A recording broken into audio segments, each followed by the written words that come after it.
ಆಕಾಶವಾಣಿ ಪ್ರದೇಶ ಸಮಾಚಾರ ಓದುತ್ತಿರುವವರು ಹರ್ಷವರ್ಧನ್ ಶೀಲ್ವಂತ್. ಬೆಳಕಿನ ಹಬ್ಬ ದೀಪಾವಳಿಯ ಸಂಭ್ರಮಾಚರಣೆಗೆ ನಾಡು ಸಿಂಗಾರಗೊಂಡಿದೆ.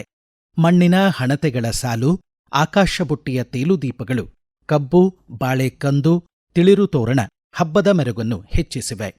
ನಾಡಿನ ದೇವಾಲಯಗಳಲ್ಲಿ ವಿಶೇಷ ಪೂಜೆಗಳು ಸಾಂಗವಾಗಿ ನೆರವೇರುತ್ತಿವೆ. ಮಾರುಕಟ್ಟೆಗಳಲ್ಲಿ ಖರೀದಿ ಭರಾಟೆ ಇಂದು ಜೋರಾಗಿದೆ. ಸರಕು ಮತ್ತು ಸೇವಾ ತೆರಿಗೆ ಜಿಎಸ್ಟಿ 2ನೇ ಆವೃತ್ತಿ ಪರಿಷ್ಕರಣೆ ಹಿನ್ನೆಲೆ ದಿನನಿತ್ಯ ಬಳಕೆಯ 54 ವಸ್ತುಗಳ ಕರ ಇಳಿಸಲಾಗಿದ್ದು, ಶ್ರೀಸಾಮಾನ್ಯರ ಖರೀದಿಗೆ ಬಲ ಬಂದಿದೆ. ಇಲೆಕ್ಟ್ರಾನಿಕ್ ವಸ್ತುಗಳ ಮೇಲಿನ ಕರ ದರ 5% ಇಳಿಕೆಯಾದ ಹಿನ್ನೆಲೆ ದೀಪಾವಳಿ ಬಚತ್ ಉತ್ಸವ್, ಟಿವಿ, ಲ್ಯಾಪ್ಟಾಪ್ ಸೇರಿದಂತೆ ಆಟೋಮೊಬೈಲ್ ವಸ್ತುಗಳ ಖರೀದಿ ಜೋರಾಗಿದೆ ಎನ್ನುತ್ತಾರೆ ಧಾರವಾಡದ ವಿವಿಧ ಮಳಿಗೆಗಳ ಮಾಲೀಕರು. ದೀಪಾವಳಿ ಹಬ್ಬದ ಅಂಗವಾಗಿ ಧಾರವಾಡ, ಬೆಳಗಾವಿ, ಹಾವೇರಿ ಹಾಗೂ ವಿಜಯನಗರ ಜಿಲ್ಲೆಗಳಲ್ಲಿ ಗೌಳಿ ಸಮುದಾಯದ ಬಂಧುಗಳು ಎಮ್ಮೆಗಳನ್ನು ಸಿಂಗರಿಸಿ ಊರಿನ ತುಂಬಾ ಮೆರವಣಿಗೆ ಮಾಡಿ ಸಂಭ್ರಮಿಸುತ್ತಾರೆ. ಪಾಂಡವರು ಅಜ್ಞಾತವಾಸ ಮುಗಿಸಿ ನಾಡಿಗೆ ಮರಳುತ್ತಿದ್ದ ವೇಳೆ ವಿರಾಟರಾಯನಿಗೆ ಸೇರಿದ್ದ ಗೋವುಗಳನ್ನು ಕೌರವರು ಅಪಹರಿಸುತ್ತಾರೆ. ಅರ್ಜುನ ಅವುಗಳನ್ನು ರಕ್ಷಿಸಿದ ಹಿನ್ನೆಲೆ ಬುಡಕಟ್ಟು ಸಮುದಾಯದ ಗೌಳಿಗರು ದೀಪಾವಳಿ ಪಾಡ್ಯವನ್ನು ವಿಶೇಷವಾಗಿ ಆಚರಿಸುತ್ತಾರೆ.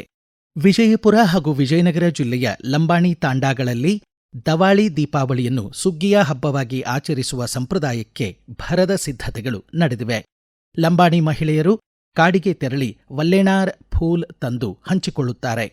ದೀಪದ ಹಾಡು ಎಂದೇ ಕರೆಯಲ್ಪಡುವ ಮಲೆನಾಡ ಹೋರಿ ಬೆದರಿಸುವ ಹಬ್ಬ ಹಾಗೂ ಅಂಟಿಕೆ ಪಂಟಿಕೆ ಕಲಾಪ್ರಕಾರದ ಪ್ರದರ್ಶನ ಶಿವಮೊಗ್ಗ ಜಿಲ್ಲೆಯಲ್ಲಿ ವಿಶೇಷ. ಚಿಕ್ಕಮಗಳೂರು ಜಿಲ್ಲೆಯ ವನವಾಸಿ ಬುಡಕಟ್ಟು ಸಮುದಾಯದ ಬಾಂಧವರು ದೀಪಾವಳಿ ಸಂದರ್ಭದಲ್ಲಿ ಅಂಟಿಗೆ ಪಂಟಿಗೆಯನ್ನು ವಿಶಿಷ್ಟವಾಗಿ ಆಚರಿಸುತ್ತಾರೆ. ಮನೆ ಮನೆಯಿಂದ ಜ್ಯೋತಿ ಪಡೆಯುವ ಕಲಾ ಪ್ರದರ್ಶನ ಶೃಂಗೇರಿ, ಕೊಪ್ಪ, ಕಳಸ ಹಾಗೂ ನರಸಿಂಹರಾಜಪುರ ತಾಲೂಕಿನ ಹಳ್ಳಿಗಳಲ್ಲಿ ಹಿರಿಯರು ಇಂದಿಗೂ ಜೀವಂತವಾಗಿರಿಸಿದ್ದಾರೆ. ಮೈಸೂರು ಜಿಲ್ಲೆ ಪಿರಿಯಾಪಟ್ಟಣ ತಾಲೂಕು ಬೆಟ್ಟದಪುರದಲ್ಲಿ ಪಂಜುಗಳನ್ನು ಹಿಡಿದು ಪಾಲ್ಗೊಳ್ಳುವ ಪಾಡ್ಯದ ಮುನ್ನಾ ದಿನವಾದ ಇಂದು ದೀವಟಿಗೆ ಉತ್ಸವ ಪ್ರಸಿದ್ಧ. ಮಂಡ್ಯ ಜಿಲ್ಲೆ ಕಿಕ್ಕೇರಿ ಹೋಬಳಿಯ ಸಾಸಲು ಗ್ರಾಮದಲ್ಲಿ ದೀಪಾವಳಿಯಂದು ಸಗಣಿ ಕಾಳಗ ನಡೆಯುವುದು ವಿಶೇಷ. ಮಾಣಿಕಶೆಟ್ಟಿ ಹಬ್ಬ ಎಂದು ಅದನ್ನು ಕರೆಯಲಾಗುತ್ತದೆ. ಮಕ್ಕಳು ಹಾಗೂ ಯುವಕರು ಕತ್ತೆಯ ಮೇಲೆ ಕುಳಿತು ಸಗಣಿ ಎರಚುವ ಸಂಪ್ರದಾಯ ಪಾಲಿಸಲಾಗುತ್ತದೆ. ತುಳುನಾಡಿನ ದೀಪಾವಳಿ ಎಂದರೆ ಮೀಪಿನ ಪರ್ಬ, ಸ್ನಾನದ ಹಬ್ಬ, ಕುಲೆ ಪರ್ಬ, ಭೂಮಿ ಪೂಜೆ, ಗೋಪೂಜೆ, ಬಲಿಂದ್ರ ಪೂಜೆ ಎಲ್ಲವೂ ಸಮ್ಮಿಳಿತಗೊಂಡಿದೆ. ಉಡುಪಿ ಜಿಲ್ಲೆಯ ಕಾಪು, ಪಡುಬಿದ್ರಿ ಮೊದಲಾದೆಡೆ ಮುಳ್ಳುಮುಟ್ಟೆ ಎಂಬ ವಿಶಿಷ್ಟವಾದ ಆಚರಣೆ ನಡೆಯುತ್ತದೆ. ದೀಪಾವಳಿ ಕೊನೆ ದಿನ ಬೆಳಗ್ಗೆ ಊರ ಜನ ಡೋಲು ವಾದ್ಯಗಳೊಂದಿಗೆ ಸಾಮೂಹಿಕವಾಗಿ ಪ್ರದಕ್ಷಿಣೆ ಹಾಕಿ ಮುಳ್ಳುಮಟ್ಟೆಗೆ ಬೆಂಕಿ ಹಚ್ಚಲಾಗುತ್ತದೆ. ಮುನ್ನಾ ದಿನ ರಾತ್ರಿ ಬಂಟದೈವದ ಕೋಲ ನಡೆಯುತ್ತದೆ. ವಿಜಯನಗರ ಜಿಲ್ಲೆ ಹೊಸಪೇಟೆಯ ಧರೋಜಿ ಬಳಿ ಅಪರೂಪದ ಸ್ಕಾಪ್ಸ್ ಗೂಬೆಯನ್ನು ಪಕ್ಷಿಪ್ರಿಯರು ದಾಖಲಿಸಿದ್ದಾರೆ. ಪಶ್ಚಿಮ ಘಟ್ಟದಲ್ಲಿ ಮಾತ್ರ ಕಾಣಸಿಗುವ ಗೂಬೆ ಅಪರೂಪಕ್ಕೆ ಬಯಲು ಸೀಮೆಯ ಹೊಸಪೇಟೆಯಲ್ಲಿ ಕಾಣಸಿಕ್ಕಿದೆ ಎಂದು ಪರಿಸರ ಪ್ರೇಮಿ ಪಂಪಯ್ಯ ಮಳೆಮಠ್ ಪ್ರದೇಶ ಸಮಾಚಾರಕ್ಕಾಗಿ ಮಾಹಿತಿ ನೀಡಿದ್ದಾರೆ.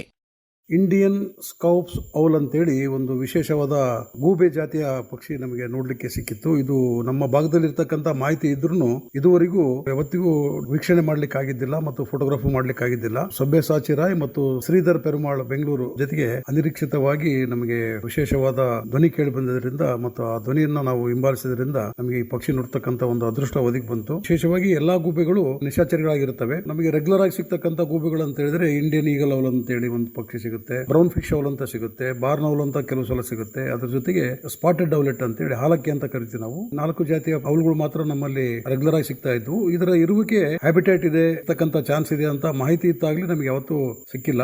ಕಂದು ಬಣ್ಣದ್ದಾಗಿರೋದ್ರಿಂದ ತನ್ನ ಕಲರ್ ಹೋಲ್ತಕ್ಕಂಥ ಮರಗಳ ಪೊಟ್ರೆಯಲ್ಲಿ ವಾಸ ಮಾಡತಕ್ಕಂಥ ಒಂದು ಕ್ಯಾರೆಕ್ಟರ್ ನ ಬೆಳೆಸ್ಕೊಂಡಿರುತ್ತೆ. ಸ್ಕೌಪ್ಸ್ ಔಲ್ ಫ್ಯಾಮಿಲಿಯಲ್ಲಿ ಇದು ಸ್ವಲ್ಪ ದೊಡ್ಡದಿರ್ತಕ್ಕಂಥ ಪಕ್ಷಿ. ಫಸ್ಟ್ ಟೈಮ್ ಹಂಪಿ ಮತ್ತು ದರೋಜಿ ಕರಡಿ ಧಾಮದಂತಹ ಭಾಗದಲ್ಲಿ ನೋಡಿದ್ದು. ಆಕಾಶವಾಣಿಯ ಬಹುಶ್ರುತ ಮನ್ ಕಿ ಬಾತ್ನ 127ನೇ ಆವೃತ್ತಿಗಾಗಿ ಪ್ರಧಾನಮಂತ್ರಿ ನರೇಂದ್ರ ಮೋದಿಯವರು ದೇಶ ವಿದೇಶಗಳ ಭಾರತೀಯರಿಗೆ ತಮ್ಮ ಅನಿಸಿಕೆ, ಅಭಿಪ್ರಾಯಗಳನ್ನು ಹಂಚಿಕೊಳ್ಳುವಂತೆ ಕೋರಿದ್ದಾರೆ. ನಮೋ ಆಪ್, MyGov.in ಜಾಲತಾಣ ಅಥವಾ 1800117800ಗೆ ಕರೆ ಮಾಡಿ ಸಾರ್ವಜನಿಕರು ತಮ್ಮ ಸಲಹೆಗಳನ್ನು ದಾಖಲಿಸಬಹುದಾಗಿದೆ. ಈ ತಿಂಗಳ ಕೊನೆ ಭಾನುವಾರ 26ನೇ ತಾರೀಕು ಬೆಳಗ್ಗೆ 11 ಗಂಟೆಗೆ ಮನದ ಮಾತು ಪ್ರಸಾರವಾಗಲಿದೆ. ದೀಪಾವಳಿ ಸಂಭ್ರಮಾಚರಣೆ ಪಟಾಕಿ ಸಿಡಿತದ ಅವಘಡದಿಂದ ಸೂತಕವಾಗಿ ಪರಿಣಮಿಸದಿರಲಿ ಎಂದು ಆರೋಗ್ಯ ಇಲಾಖೆ ಮನವಿ ಮಾಡಿದೆ.